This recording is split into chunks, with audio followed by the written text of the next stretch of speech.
अयूब खान साहब ने 1956 का कॉन्स्टिट्यूशन एब्रोगेट किया और हुकूमत की बागडोर अपने हाथ में ले ली। उनका दौरे हुकूमत 1958 से लेकर 1969 तक रहा। सबसे पहले तो आइए उन रीजंस पे फोकस करते हैं कि जिसकी वजह से उन्होंने कॉन्स्टिट्यूशन को एब्रोगेट किया। बकौल उनके पहली चीज़ थी lack of political leadership.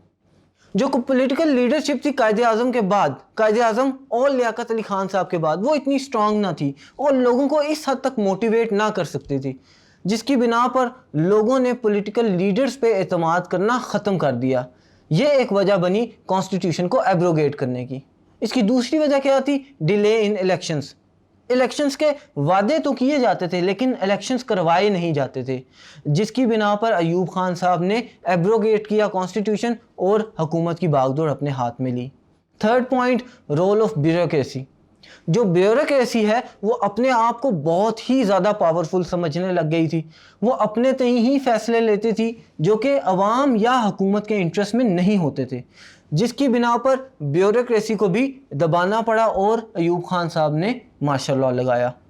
Fourth point, failure of parliamentary system. जो पार्लियामेंट्री सिस्टम राइज किया गया था वो भी इस हद तक कामयाब ना हो सका, जिसकी बिना पर मार्शल लॉ लगाना पड़ा। Lastly, constant hurdle in constitution making. Constitution सही तरीके से बनाया नहीं जा रहा था और उसमें बहुत ज़्यादा हर्डल्स भी आ रही थी, जैसे मैंने आपको 1 यूनिट का बताया, और इस तरह की बहुत ज़्यादा हर्डल्स थी। पाकिस्तान को बहुत ज़्यादा मसाइल का सामना था, जिसकी बिना पर कॉन्स्टिट्यूशन भी सही तरीके से नहीं बन रहा था। लिहाजा अयूब खान साहब ने किया ये कि कॉन्स्टिट्यूशन को एब्रोगेट किया और उसकी जगह खुद जो है वो अपना इक़्तिदार ले आए पाकिस्तान में।